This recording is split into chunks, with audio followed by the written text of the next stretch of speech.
ಶ್ರೀರಸ್ತು ಶುಭಮಸ್ತು ಶ್ರೀರಸ್ತು ಶುಭಮಸ್ತು. ಹುಷಾ ನಿಂತ್ಕೊಳ್ಳೆ please, ನನ್ನ ಮಾತು ಕೇಳೆ. ಈ ಕೋಪ ಮಾಡ್ಕೊಂಡು ಹೋಗುವಂಥದ್ದು ಏನಾಗಿದೆ ಇವಾಗ? ನಾನು ನಿನ್ಗೆ ಯಾವತ್ತಾದ್ರೂ ಏನಾದರೂ ಕೊಡ್ಸು ಅಂತ ಕೇಳಿದ್ದೀನಾ? ಹೇಳು, ಕೇಳಿದ್ದೀನಾ? ಇಲ್ಲ. ಮತ್ತೆ ನನಗೋಸ್ಕರ ಗಿಫ್ಟ್ ತರಕ್ಕೆ ಹೋಗಿದೆ ಅಂತ ಯಾಕೆ ಸುಳ್ಳು ಹೇಳ್ದೆ?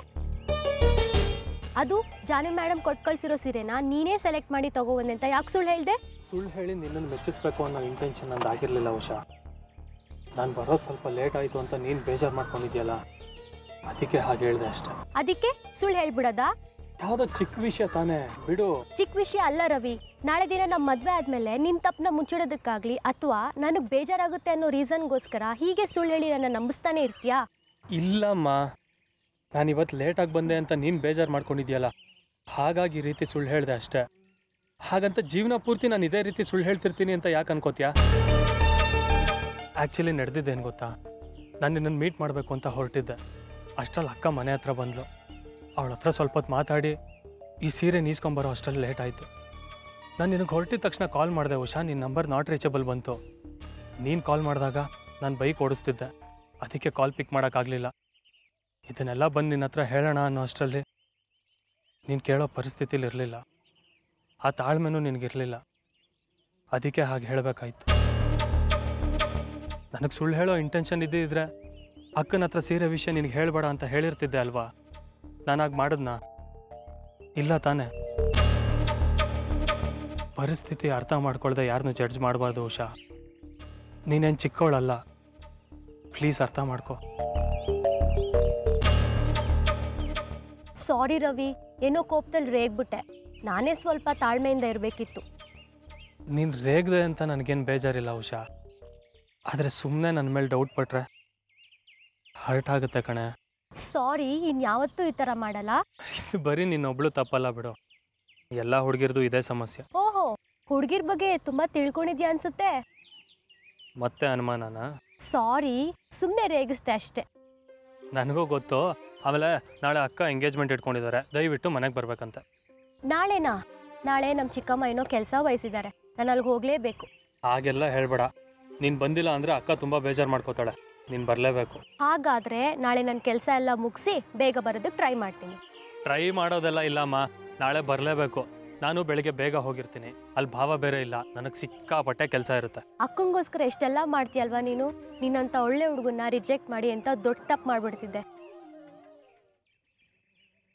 ಸದ್ಯ ಇವಾಗಲಾದರೂ ಒಪ್ಕೊಂಡಲ್ಲ, ಇಲ್ಲ ಅಂದಿದ್ರೆ ನಿನಗೆಂಥ ಲಾಸ್ ಆಗ್ತಿತ್ತು ಗೊತ್ತಾ?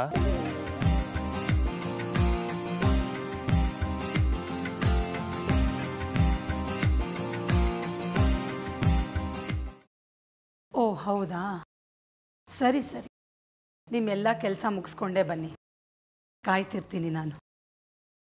ಹಳೆ ನೆನಪುಗಳನ್ನೆಲ್ಲ ಮರೆತು.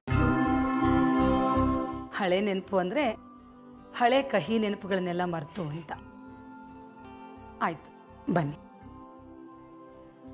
ಅತ್ತೆ, ಮಾವ ಯಾವಾಗ ಬರ್ತಾರಂತೆ ಅವ್ರ ಮುದ್ದಿನ ಹೆಂಡತಿನ ನೋಡಕ್ಕೆ? ಹೋಗೆ, ನೀನೊಬ್ಳು. ಅವರೇ ನನ್ನೊಬ್ಬಳಿಗೋಸ್ಕರ ಬರ್ತಿದ್ದಾರಾ? ಹೌದಾ, ಮತ್ತಿನ್ಯಾರಿಗೆ ನೋಡಕ್ ಬರ್ತಿದ್ದಾರೆ? ಅವ್ರ ಅಮ್ಮನಿಗೋಸ್ಕರ ಬರ್ತಿದ್ದಾರೆ. ಈ ವಯಸ್ಸಲ್ಲಿ ಅಮ್ಮನಿಗೆ ಆಸರೆ ಮಗನಾಗಿ. ಅಷ್ಟೇನಾ? ಶ್ರೀನಿಧಿಗೋಸ್ಕರ ಬರ್ತಿದ್ದಾರೆ, ತಂದೆ ಸ್ಥಾನ ತುಂಬೋದಕ್ಕೆ, ತಂದೆ ಪ್ರೀತಿ ಕೊಡಕ್ಕೆ. ಅಷ್ಟೇನಾ? ಮೊಮ್ಮಗಳು ಆದಿತಿಗೋಸ್ಕರ ಬರ್ತಿದ್ದಾರೆ, ಅವಳಿಗೆ ವಾತ್ಸಲ್ಯ ಅಕ್ಕರೆ ತೋರ್ಸಕ್ಕೆ. ಅಷ್ಟೇ. ನಿನಗೋಸ್ಕರನೂ ಬರ್ತಿದ್ದಾರೆ. ನಿಮ್ಮ ಮಾವ ತಂದೆ ಸ್ಥಾನದಲ್ಲಿ ನಿಂತು ನಿನಗೆ ಪ್ರೀತಿ ಅಕ್ಕರೆ ಕೊಡಕ್ಕೆ. ಈಗ ನನಗೆ ನಿಮ್ಮ ಬಗ್ಗೆ ಹೊಸ ಹೊಸ ವಿಷಯಗಳು ಗೊತ್ತಾಗ್ತದೆ. ಏನು ಹೊಸ ಹೊಸ ವಿಷಯಗಳು? ಮಾವನ್ನ ನೀವು ಎಷ್ಟು ಚೆನ್ನಾಗಿ ಅರ್ಥ ಮಾಡ್ಕೊಂಡಿದ್ದೀರಾ, ಅವ್ರನ್ನ ಎಷ್ಟು ಪ್ರೀತಿಸ್ತೀರಾ ಅಂತ. ಜಾಣೆ ನೀನು, ಏನು ಹೇಳ್ದೆ ಇದ್ರು ಎಲ್ಲ ಅರ್ಥ ಮಾಡ್ಕೊಂಡ್ಬಿಡ್ತೀಯ. ಇನ್ನು ನಾನು ಇಷ್ಟೊಂದು ಭಾಷಣ ಮಾಡಿದ್ರೆ ಅರ್ಥ ಆಗದೆ ಇರುತ್ತಾ? ಒಂದೊಂದ್ಸಲ ನಾನು ವೇದಾಂತಿ ಥರ ಮಾತಾಡ್ತೀನಿ ಅನ್ಸತ್ತೆ ಅಲ್ವಾ ಜಾನ್ವಿ? ಇತ್ತೀಚೆಗೆ ಒಂದೊಂದ್ಸಲಿ ಹಾಗೆ ಅನ್ಸುತ್ತೆ. ಆದರೆ ಏನು ಮಾಡೋದು, ಮಾವ ಬರೋವರೆಗೂ ಸಹಿಸ್ಕೋಬೇಕು. ಮಾವ ಬಂದ್ಮೇಲೆ ಪಾಪ ಅವ್ರು ನೆನ್ಸ್ಕೊಂಡ್ರೆ ಅಯ್ಯೋ ಅನ್ಸುತ್ತೆ. ಜಾನ್ವಿ ನೀನು ಸಾರಿ ಸಾರಿ ಸಾರಿ ಜಾನ್ವಿ, ಒಂದು ವಿಷಯ ಗೊತ್ತಾ? ನೀನು ಹೇಳೋದು ನಿಜ. ನಾನು ಈಗಲೂ ಇವರನ್ನ ತುಂಬ ಪ್ರೀತಿಸ್ತೀನಿ. ಅವ್ರು ಯಾವಾಗ ಬರ್ತಾರೆ ಅಂತ ಕಾಯ್ತಾನೆ ಇರ್ತೀನಿ. ಅದು ಗೊತ್ತಾಗ್ತಿದೆ. ಮಾವನ ಬಗ್ಗೆ ಮಾತಾಡುವಾಗ ನಿಮ್ಮ ಕಣ್ಣಲ್ಲಿ ಕಾಣೋ ಹೊಳಪು ನಿಮಗೆ ಮಾವನ ಮೇಲೆ ಎಷ್ಟು ಪ್ರೀತಿ ಇದೆ ಅಂತ ಹೇಳ್ತಾ ಇದೆ. ತರಲೆ ಕಣೆ ನೀನು. ನಾನೇ ಅವ್ರನ್ನ ತುಂಬ ಮಿಸ್ ಮಾಡ್ಕೋತೀನಿ ಅಂತ ಅನ್ಸತ್ತೆ. ಫೋನ್ ಮಾಡಿ ಯಾವಾಗ ಬರ್ತೀರಾ ಅಂತ ಕೇಳಿದಾಗಲೆಲ್ಲ ಆದಷ್ಟು ಬೇಗ ಬರ್ತೀನಿ ಅಂತಾರೆ. ಈ ವಿಷಯದಲ್ಲಿ ನನ್ನ ಗಂಡಂದು ನಿಮ್ಮ ಗಂಡಂದು ಒಂದೇ ಬುದ್ಧಿ, ಒಂದೇ ಕತೆ ಹೇಳ್ತಾರೆ ಇಬ್ರು. ಎಷ್ಟೇ ಆಗಲಿ ಅಪ್ಪ ಮಗ ಒಂದೇ ಅಲ್ವಾ. ಬರಲಿ ಈ ಸಲ ಸರಿಯಾಗಿ ತರಾಟೆಗೆ ತಗೋತೀನಿ. ಶ್ರೀನು ಬರಲಿ, ಅವ್ನು ಕಿವಿ ಹಿಂಡ್ ಕೇಳ್ತೀನಿ. ಏನೇ ನನ್ನ ಮಗನ ಕಿವಿ ಹಿಂಡ್ತೀಯಾ ನೀನು? ನೀವು ನಮ್ಮ ಮಾವನಿಗೆ ತರಾಟೆಗೆ ತಗೋತೀರಾ?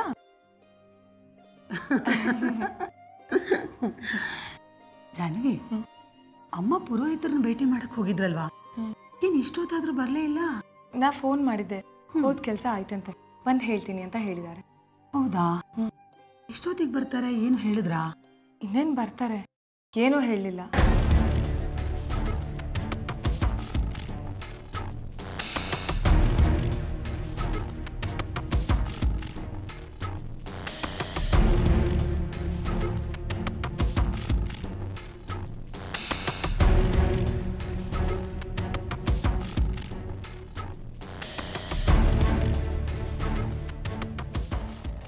ಯಾಕೆ ನವೀನ್ ಫೋನ್ ರಿಸೀವ್ ಮಾಡ್ತಿಲ್ಲ? ಯಾವತ್ತೂ ಹೇಗೆ ಮಾಡಿದವ್ರಲ್ವಲ್ಲ. ಮಧ್ಯರಾತ್ರಿ ಫೋನ್ ಮಾಡಿದ್ರು ರಿಸೀವ್ ಮಾಡ್ತಿದ್ರು. ಇವತ್ತು ಯಾಕೆ ಹೇಗೆ ಮಾಡ್ತಿದ್ದಾರೆ? ಮನಸ್ಸಿಗೇನೋ ತಳಮಳ. ಮನೇಲಿ ಯಾರತ್ತಾದ್ರೂ ಹೇಳ್ಕೊಳ್ಳ? ಸುಮ್ಮನೆ ಎಲ್ರಿಗೂ ಟೆನ್ಷನ್ ಕೊಟ್ಟಾಗತ್ತೆ. ಫೋನ್ ಮಾಡಿದ್ದೀನಲ್ಲ, ಮಿಸ್ಡ್ ಕಾಲ್ ನೋಡಿ ಫೋನ್ ಮಾಡ್ಬೋದು. ಅಲ್ಲಿವರೆಗೂ ವೆಯ್ಟ್ ಮಾಡ್ತೀನಿ. ಅಕಸ್ಮಾತ್ ಮಾಡಲಿಲ್ಲ ಅಂದರೆ ಯಾರ ಹತ್ತಾರು ಹೇಳಿದ್ರೆ ಆಯಿತು.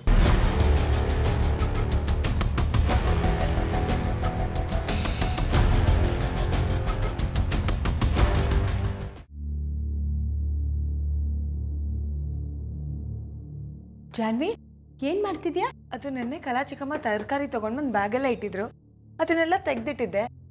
ಈಗ ತರಕಾರಿ ಬೇಕಿತ್ತು, ಅದಕ್ಕೆ ಹುಡುಕ್ತಾ ಇದ್ದೆ. ಅಯ್ಯೋ, ನಂಗೆ ಹೇಳಿದ್ರೆ ನಾನೇ ತೆಗ್ದಿರ್ತಿರ್ಲಿಲ್ವಾ? ಯಾರು ತೆಕ್ಕೊಟ್ರೆ ಏನಂತೆ? ಸಿಕ್ತು.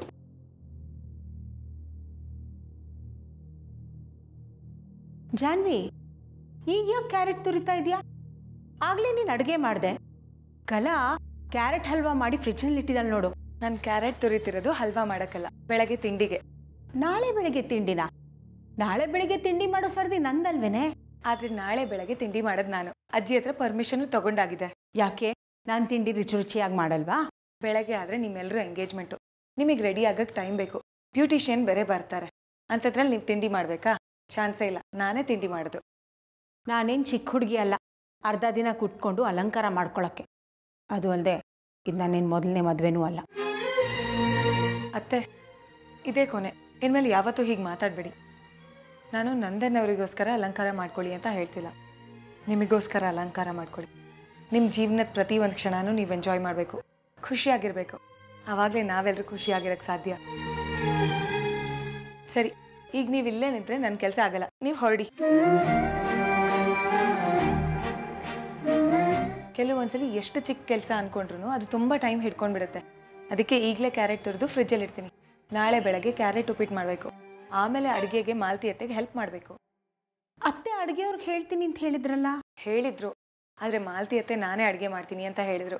ಅದಕ್ಕೆ ಅಜ್ಜಿನೂ ಒಪ್ಪಿದ್ದಾರೆ, ನಾನು ಅವ್ರಿಗೆ ಹೆಲ್ಪ್ ಮಾಡ್ತೀನಿ. ಸಾರಿ ಜಾನ್ವಿ, ನಿನ್ಗಿಂತ ದೊಡ್ಡವಳು ನಾನು. ಲೆಕ್ಕದಲ್ಲಿ ನೋಡಕ್ಕೆ ಹೋದರೆ ಈ ಕೆಲಸ ಎಲ್ಲ ನಾನೇ ಮಾಡಬೇಕಾಗಿತ್ತು.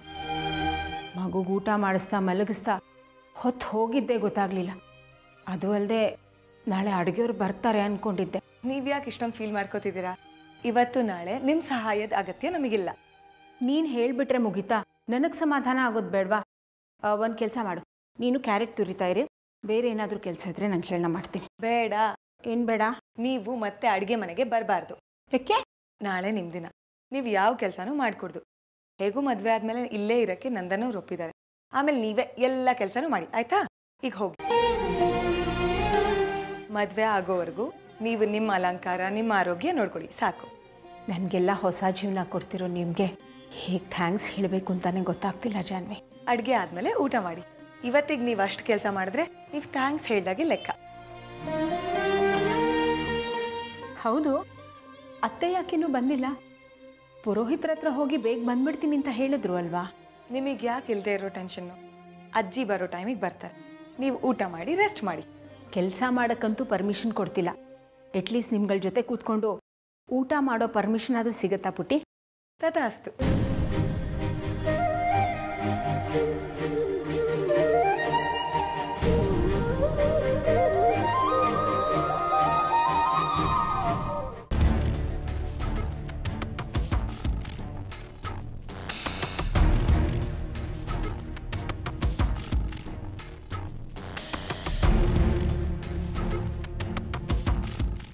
ಜಾನ್ವಿ, ಯಾಕೆ ವಸು ಗಾಬರಿ ಆಗಿದ್ದೀರಾ?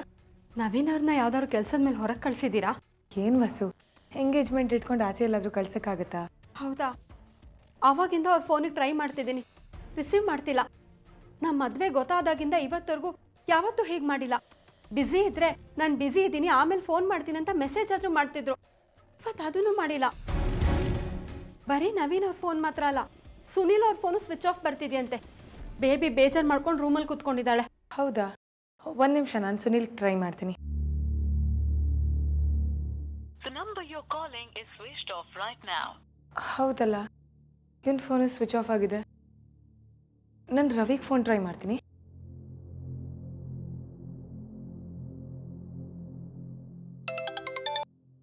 ಹಲೋ, ಹೇಳಿ ಅಕ್ಕ. ಸುನಿಲ ಎಲ್ಲೋ? ಇಷ್ಟೊತ್ತಂಕ ಇಲ್ಲೇ ಇದ್ದ. ಈಗ ಬರ್ತೀನಿ, ಒಂದು 5 ನಿಮಿಷ ಅಂದ್ಬಿಟ್ಟು ಹೋದ. ಯಾಕೆ? ಪಾಪ ಬೇಬಿ ಅತ್ತೆ ಫೋನ್ ಟ್ರೈ ಮಾಡ್ತಿದ್ದಾರಂತೆ, ಅವ್ನು ಸ್ವಿಚ್ ಆಫ್ ಮಾಡ್ಕೊಂಡು ಹೋಗಿದ್ದಾನೆ. ಸ್ವಿಚ್ ಆಫ್ ಎಲ್ಲ ಮಾಡ್ಕೊಂಡಿಲ್ಲಮ್ಮ, ಆಗಿರೋದು ಇಷ್ಟೇ. ನೆನ್ನೆ ಆಫೀಸ್ ಕೆಲಸ ಮುಗಿದ್ಮೇಲೆ ನಾನು ಅವನು ಪರ್ಸ್ನಲ್ ವಿಷಯದ ಬಗ್ಗೆ ಬೆಳಗಿನ ಜಾವದ ತನಕ ಮಾತಾಡ್ಕೊಂಡು ಕೂತಿದ್ವಿ. ನಿಮ್ಮ ಬೇಬಿ ಅತ್ತೆ 3 ಗಂಟೆ ತನಕ 5 ನಿಮಿಷಕ್ಕೊಂದ್ಸತಿ ಕಾಲ್ ಮಾಡ್ತಾ ಇದ್ರು. ಫೋನ್ ಸ್ವಿಚ್ ಆಫ್ ಆಗದೆ ಇನ್ನೇನಾಗುತ್ತೆ ಹೇಳು? ಬೆಳಗ್ಗೆನೂ ಪಾಪ ಚಾರ್ಜಿಂಗ್ ಹಾಕೊಳ್ದೆ ಹಾಗೆ ಬಂದಿದ್ದಾನೆ. ಅಜ್ಜಿನೂ ನನ್ನ ಫೋನು ಕಾಲ್ ಮಾಡಿ ಅವನ ಜೊತೆ ಮಾತಾಡಿದ್ರು. ಅಜ್ಜಿ ಫೋನ್ ಮಾಡಿದ್ರಾ? ಯಾಕೆ? ಓಹ್, ನೀನು ಕೇಳ್ತಾ ಇರೋದು ನೋಡಿದ್ರೆ ನಿನಗೇನು ವಿಷಯನೇ ಗೊತ್ತಿಲ್ಲ ಅನ್ಸುತ್ತೆ. ರವಿ, ಅಜ್ಜಿ ಬಂದರು, ನಾನು ನಿನಗೆ ಫೋನ್ ಮಾಡ್ತೀನಿ. ಒಂದು ಲೋಟ ನೀರು ತಗೊಂಡು ಬಾ.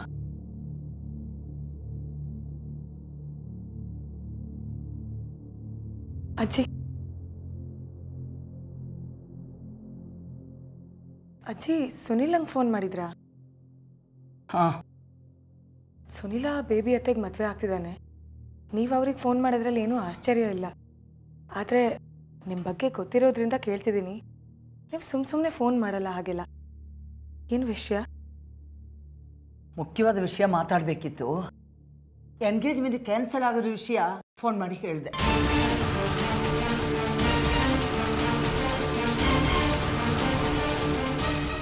ಎಂಗೇಜ್ಮೆಂಟ್ ಕ್ಯಾನ್ಸಲ್ ಆಗಿರೋ ವಿಷಯನ? ಏನು ಮಾತಾಡ್ತಿದ್ದೀರಾ ನೀವು? ನಾಳೆ ಬೆಳಗ್ಗೆ ಎಂಗೇಜ್ಮೆಂಟ್, ಅದನ್ನು ಕ್ಯಾನ್ಸಲ್ ಆಗಿದೆ ಅಂದರೆ ಅರ್ಥ ಆಗ್ತಿಲ್ಲ ನನಗೆ. ನೀವು ಇಂಥ ವಿಷಯದಲ್ಲೆಲ್ಲ ತಮಾಷೆ ಮಾಡಲ್ಲ. ಏನಾಯ್ತಜ್ಜಿ? ಪುರೋಹಿತನ ನೋಡಕ್ಕೆ ಹೋಗಿದ್ನಲ್ಲ, ಆ ವಿಷಯ ನನಗೆ ಗೊತ್ತು. ಅದೇ ನಾಳೆ ಎಂಗೇಜ್ಮೆಂಟ್ ಮಾಡೋಕ್ಕೆ ಒಳ್ಳೆ ದಿನ ಅಲ್ಲ, ಮದುವೆ ದಿನಾನೇ ಒಟ್ಟಿಗೆ 2 ಮಾಡಿ ಮುಗಿಸಿ ಅಂತ ಹೇಳಿದರು. ಈಗ ಇದ್ದಕ್ಕಿದ್ದಂಗೆ ಅದು ಹೇಗೆ ಹೇಳ್ಬಿಡ್ತಾರೆ? ಹಾಗಲ್ಲ ಅತ್ತೆ, ನಾಳೆ ಒಳ್ಳೆ ದಿನ, ನಾಳೆನೇ ಎಂಗೇಜ್ಮೆಂಟ್ ಮಾಡಿ ಅಂತ ಅವರೇ ಅಲ್ವಾ ದಿನ ಗೊತ್ತು ಮಾಡಿದ್ದು? ಹೌದು. ಮತ್ತೆ ಈಗ ಎಂಗೇಜ್ಮೆಂಟ್ ಹಿಂದಿನ ದಿನ ಹೀಗೆ ಮಾತಾಡೋಕೆ ಏನು ಕಾರಣ? ಅದನ್ನು ನಾನು ಕೇಳಿದೆ ಅವ್ರನ್ನ. ಅದಕ್ಕವರು ಕೆಲವು ದೈವಿಕ ಕಾರಣಗಳನ್ನು ಬಿಡಿಸಿ ಹೇಳೋಕ್ಕಾಗೋದಿಲ್ಲ. ಜುಲೈ 3ರಂದು ಎಂಗೇಜ್ಮೆಂಟು ಮತ್ತು ಮದುವೆಗೆ ಒಳ್ಳೆ ದಿನ, ಆವತ್ತೇ 2 ಒಟ್ಟಿಗೆ ಮಾಡಿಬಿಡೋಣ ಅಂತ ಅಂದರು. ಅದು ಸಾಕಲ್ವ ನಮಗೆ? ಸುನೀಲನ್ಗೆ ಫೋನ್ ಮಾಡಿ ಹೇಳಿದೆ, ನವೀನನ್ಗೆ ಮೀಟ್ ಮಾಡಿ ವಿಷಯ ಹೇಳಿ ಬಂದಿದ್ದೀನಿ. ಅವನು ನನ್ನ ಮುಂದೆ ನಿಂತಾಗ ಅವನಿಗೆ ಪದೇ ಪದೇ ಫೋನ್ ಬರ್ತಾ ಇತ್ತು. ಅದು ನಿಂದೇ ಫೋನ್ ಇರಬೇಕಲ್ವಾ? ನನ್ನ ಮುಂದೆ ಫೋನ್ ರಿಸೀವ್ ಮಾಡೋಕ್ಕೆ ಮುಜುಗರ ಆಗಿರಬೇಕು, ಅದಕ್ಕೆ ಕಟ್ ಮಾಡ್ದ. ಅದನ್ನೇ ತಪ್ಪು ತಿಳ್ಕೊಂಡು ಜಗಳಕ್ಕೆ ನಿಲ್ಬೇಡ. ಬಸ್ಸು, ಇನ್ನೂ ಮುಖ ಯಾಕೆ ಸಪ್ಪಕ್ಕೆ ಮಾಡ್ಕೊಂಡಿದ್ದೀರಾ? ನವೀನ್ ಅವ್ರು ಸೇಫ್ ಆಗಿದ್ದಾರೆ ಅಂತ ಗೊತ್ತಾಯ್ತಲ್ವಾ? ಎಂಗೇಜ್ಮೆಂಟು ಕ್ಯಾನ್ಸಲ್ ಆಗಿಲ್ಲ, ಬರೀ ಪೋಸ್ಟ್ಪೋನ್ ಆಗಿರೋದು. ಎಂಗೇಜ್ಮೆಂಟ್ ಪೋಸ್ಟ್ಪೋನ್ ಆಗಿದೆ ಅಂತ ಬೇಜಾರು ಮಾಡ್ಕೊಳ್ಳೋ ಬದಲು ಮದುವೆ ದಿನ ಹತ್ತಿರ ಬರ್ತಿದೆ ಅಂತ ಖುಷಿಯಾಗಿರಿ ಅಲ್ವಾ ಅಜ್ಜಿ?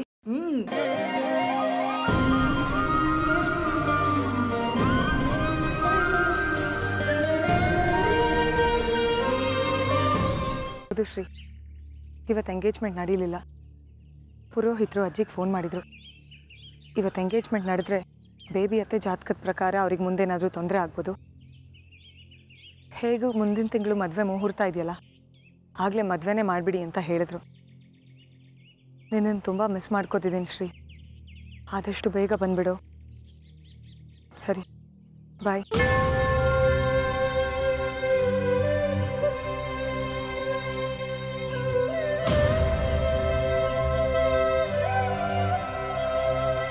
ಅಕ್ಕ,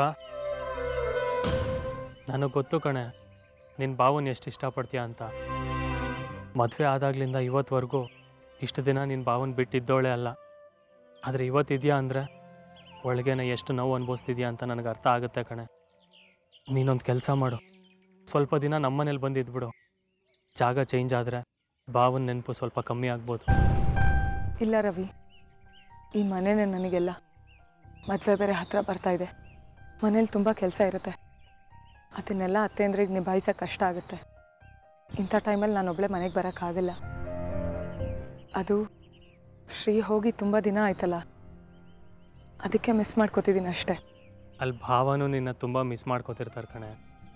ಹೌದು, ಶ್ರೀನು ನನ್ನೂ ಅದಿತಿನೂ ತುಂಬ ಮಿಸ್ ಮಾಡ್ಕೋತಿರ್ತಾನೆ. ಒಂದಿನೂ ಅದಿತಿನ ಬಿಟ್ಟಿರ್ತಿರ್ಲಿಲ್ಲ. ಯಾವಾಗಲೂ ಅವನ ಜೊತೆನೇ ಆಟಾಡ್ತಿದ್ದು. ಈಗ ಅದು ಹೇಗಿದ್ದಾನೋ ಏನೋ. ನಾನೇನೋ ಮನೆಗೆ ಬಂದು ನನ್ನ ಬೇಸರ ಕಳ್ಕೊಬೋದು. ನನಗೆ ನೀನು, ಅಪ್ಪ, ಅಮ್ಮ ಎಲ್ಲ ಇದ್ದೀರಾ. ಆದರೆ ಶ್ರೀ ಅಲ್ಲಿ ಚೆನ್ನೈಯಲ್ಲಿ ಒಬ್ಬನೇ ಇದ್ದಾನೆ. ಅವನ ಬೇಸರನ ಹೇಗೆ ಕಳ್ಕೊತಿದ್ದಾನೋ ಏನೋ. ನಾವಿಬ್ಬರು ದೂರ ದೂರ ಇರ್ಬೋದು, ಆದರೆ ನಮ್ಮಿಬ್ಬರು ಮನಸ್ಸು ಯಾವಾಗಲೂ ಒಟ್ಟಿಗೆ ಇರುತ್ತೆ. ನಮ್ಮಿಬ್ಬರು ಮಧ್ಯೆ ಎಷ್ಟೇ ದೂರ ಇರ್ಬೋದು, ಆದರೆ ನಾವಿಬ್ಬರು ಯಾವಾಗಲೂ ಒಬ್ಬರು ನೆನಪಲ್ಲೇ ಒಬ್ಬರು ಕಾಲ ಕಳೀತೀವಿ. ನಾನು ಅವ್ರು ಬರೋ ತನಕ ಕಾಯ್ತೀನಿ. ನಿಮ್ಮ ಈ ಪ್ರೀತಿ ಸದಾ ಹೀಗೆ ಇರಲಿ ಅಂತ ನಾನು ಬಯಸ್ತೀನಿ ಕಣೆ. ನಾನಿನ್ನು ಬರ್ತೀನಿ. ಬಾಯ್ ಕಣೆ. Okay, bye.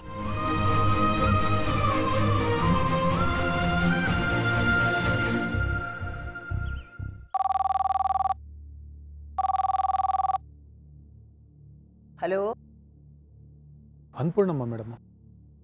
ಹಲೋ, ಯಾರ್ರೀ ಅದು? ಮಾತಾಡ್ರಿ. ಏನಾಯ್ತಜ್ಜಿ? ಅದು ಯಾರೋ 2 ಸಲ ಫೋನ್ ಮಾಡಿದ್ರು, ತಗೊಂಡ್ರೆ ಮಾತಾಡ್ತಾನೇ ಇಲ್ಲ. ಬ್ಲ್ಯಾಂಕ್ ಕಾಲ?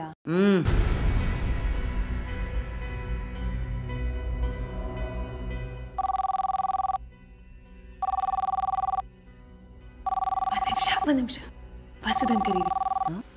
ಬಸುನಾ? ಇದು ಬಸುದಾ? ಬಸುದಾ, ಫೋನ್ ಬರ್ತಾ ಇದೆ.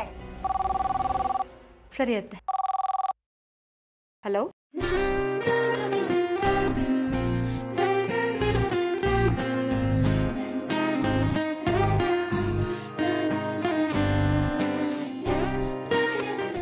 ಹಬ್ಬ, ಕೊನೆಗೂ ಫೋನ್ ನೀವೇ ರಿಸೀವ್ ಮಾಡಿದ್ರಾ? ಕೊನೆಗೂ ಅಂದ್ರೆ? ಆಗ್ಲಿಂದ ಫೋನ್ ಟ್ರೈ ಮಾಡ್ತಾ ಇದ್ದೀನಿ. ಅನ್ಪೂರ್ಣ ಮೇಡಮ್ ರಿಸೀವ್ ಮಾಡಿದ್ರು, ಅದಕ್ಕೆ ಕಟ್ ಮಾಡಿಬಿಟ್ಟೆ. ಓ, ನೀವ ಅವಾಗಿಂದ ಸರ್ಕಸ್ ಮಾಡ್ತಿರೋದು? ಹಾ, ನಿಮಗೋಸ್ಕರ ಸರ್ಕಸ್ಸು ಮಾಡಬೇಕು, ಜಿಮ್ನಾಸ್ಟಿಕ್ ಮಾಡಬೇಕು ಅಲ್ವಾ? ಮೊಬೈಲಿಗೆ ಮಾಡೋದು ಬಿಟ್ಟು ಲ್ಯಾಂಡ್ಲೈನಿಗೆ ಯಾಕೆ ಮಾಡಿದ್ರಿ? ನಿಮ್ಮ ಮೊಬೈಲ್ಗೆ ಕಾಲ್ ಮಾಡಿದೆ, ನೀವು ರಿಸೀವ್ ಮಾಡಲಿಲ್ಲ, ಅದಕ್ಕೆ ಲ್ಯಾಂಡ್ಲೈನಿಗೆ ಮಾಡಿದೆ. ಅಜ್ಜಿ, ಅಜ್ಜಿ, ಅದು ಜಾನ್ವಿ ಮಗಳು ಮಲಗಿದ್ಲು. ಅವಳಿಗೆ ಒಂದು ಸಣ್ಣ ಶಬ್ದ ಆದ್ರೆ ಸಾಕು ಎದ್ಬಿಡ್ತಾಳೆ. ಅದಕ್ಕೆ ಫೋನನ್ನ ಮ್ಯೂಟಲ್ಲಿ ಹಾಕಿದ್ದೆ. ನಿಮ್ಮ ಫೋನ್ ಬಂದಿದ್ದು ಗೊತ್ತಾಗ್ಲಿಲ್ಲ. ಮಿಸ್ಡ್ ಕಾಲ್ ನೋಡಿದ್ರೆ ನಾನೇ ಫೋನ್ ಮಾಡ್ತಿದ್ನಲ್ಲ. ಲ್ಯಾಂಡ್ಲೈನಿಗೆ ಫೋನ್ ಮಾಡಿ ಅತ್ತೆ ಕೈಲಿ ಸಿಕ್ಕಾಕೊಳ್ಳೋಷ್ಟು ಏನಿತ್ತು ಅವಸರ? ನಾನು ಜಾಣನೆ, ಅವ್ರು ರಿಸೀವ್ ಮಾಡಿದ ತಕ್ಷಣ ನಾನು ಕಾಲ್ ಕಟ್ ಮಾಡಿಬಿಟ್ಟೆ. ನಾನು ಮಾಡಿದ್ದು ಅಂತ ಅವ್ರಿಗೆ ಗೊತ್ತಾಗ್ಲಿಲ್ಲ, ಗೊತ್ತಾ? ಆಯ್ತಾಯ್ತು ಜಾಣ ಮಹಾರಾಜ. ಈಗ ಫೋನ್ ಮಾಡಿದ್ದೇನು ವಿಷಯ ಹೇಳಿ. ನಾಳೆ ಬೆಳಗ್ಗೆ 10 ಗಂಟೆಗೆ ದೇವಸ್ಥಾನಕ್ಕೆ ಬರ್ಬೋದಾ? ಅತ್ತೆನ್ ಕೇಳಬೇಕು. ಕೇಳಿ, ಒಪ್ಕೊಳ್ತಾರೆ. ಏನ್ರಿ, ಒಪ್ತಾರೆ ಅಂತ ಅಷ್ಟೊಂದು ಗ್ಯಾರಂಟಿಯಲ್ಲಿ ಹೇಳ್ತೀರಾ? ನಮ್ಗಿನ್ನೂ ಮದುವೆ ಆಗಿಲ್ಲ. ಆಗಿಲ್ಲ ಅಂದ್ರೆ ಏನಂತ? ಇಷ್ಟರಲ್ಲೇ ಮದುವೆ ಆಗ್ತಾ ಇದೀವಲ್ಲ. ಅದನ್ನೆಲ್ಲ ಅತ್ತೆ ಹತ್ರ ಹೇಳಕ್ಕಾಗಲ್ಲ. ನಿಮ್ಮ ಅತ್ತೆ ಒಂದು ಸ್ವಲ್ಪ ಓಲ್ಡು. ಜಾನ್ವಿ ಮೇಡಮ್ಗೆ ಅಪ್ಲಿಕೇಶನ್ ಹಾಕಿ, ಅವ್ರು ಖಂಡಿತ ಒಪ್ಕೊಳ್ತಾರೆ. ಆಯ್ತಾಯ್ತು. ಏನು ವಿಷಯ ಅಂತ ಕೇಳಿದ್ರೆ ಏನು ಹೇಳೋದು? ಏನಾದರೂ ಹೇಳಿ. ನನ್ನ ಗಂಡನ ಹುಟ್ಟಬ್ಬ ಅಂತೇಳಿ. ಏನು, ನಿಮ್ಮ ಬರ್ಡೇನಾ? ನನ್ನ ಹತ್ರ ಹೇಳಲೇ ಇಲ್ಲ ನೀವು. ಸರಿ ಸರಿ, ಒಂದು ಕೆಲಸ ಮಾಡಿ, ಇವತ್ತು ರಾತ್ರಿ ಕರೆಕ್ಟಾಗಿ 12 ಗಂಟೆಗೆ ನಮ್ಮ ಮನೆ ಲಾನ್ ಹತ್ರ ಬನ್ನಿ, ನಾನು ನಿಮ್ಗೆ ಗಿಫ್ಟ್ ಕೊಡ್ತೀನಿ. ಏನು ಗಿಫ್ಟ್ ಕೊಡ್ತೀರಾ? ನನಗೆ ಬುದ್ಧಿ ಬಂದಾಗಿಂದ ಇವತ್ತವರೆಗೂ ಎಲ್ಲರ ಬರ್ಡೇಗೂ ನಾನು ಗಣಪತಿ ವಿಗ್ರಹನೇ ಕೊಟ್ಟಿರೋದು. ನಿಮಗೂ ಅದನ್ನೇ ಕೊಡ್ತೀನಿ. ಏನ್ರಿ ನೀವು ಒಂಚೂರು ರೊಮ್ಯಾಂಟಿಕ್ ಆಗಿಲ್ವಲ್ರಿ? ಅಲ್ಲ ರೀ, ಬೇರೆಯವ್ರಿಗೆ ನೀವು ಗಣಪತಿ ವಿಗ್ರಹ ಕೊಟ್ಟರು ಪರವಾಗಿಲ್ಲ, ನಾನು ನಿಮ್ಮ ಕೈ ಹಿಡಿಯೋ ಗಂಡ, ನನಗೇನಾದರೂ ಸ್ಪೆಷಲ್ ಆಗಿರೋದು ಕೊಡೋದು ಬೇಡವಾ? ಏನು ಸ್ಪೆಷಲ್ ಗಿಫ್ಟು? ಗಣಪತಿ ವಿಗ್ರಹ ತಗೊಳ್ಳೋದಾದ್ರೆ ರಾತ್ರಿ ಬರ್ಬೋದು, ಇಲ್ಲ ಅಂದರೆ ನೋ ಎಂಟ್ರಿ. ನಿಮ್ಗೆ ಇಷ್ಟೊಂದು ಒಳ್ಳೆ ಸಂಸ್ಕಾರ ಕೊಟ್ಟಿರೋದಕ್ಕೆ ಅನ್ನಪೂರ್ಣ ಮೇಡಮ್ಗೆ ಎಷ್ಟು ಥ್ಯಾಂಕ್ಸ್ ಹೇಳಿದ್ರು ಸಾಲದು. ಆಮೇಲೆ ಇನ್ನೊಂದು ವಿಷಯ, ನಾಳೆ ನಾನು ಹುಟ್ಟುಹಬ್ಬ ಏನಿಲ್ಲ. ಮತ್ತೆ ಆವಾಗಲೇ ಯಾಕೆ ಹಾಗಂದ್ರಿ? ಹೀಗೆ ಸುಮ್ಮನೆ ಹೇಳಿದೆ ಅಷ್ಟೇ. ನಿಮ್ಗೆ ಯಾವ್ದು ಸರಿ ಅನ್ಸುತ್ತೋ ಅದೇ ರೀಸನ್ ಹೇಳ್ತೀನಿ. ಕಾಯ್ತಾ ಇರ್ತೀನಿ. ಸರಿ, ಆಮೇಲೆ ಫೋನ್ ಮಾಡ್ತೀನಿ.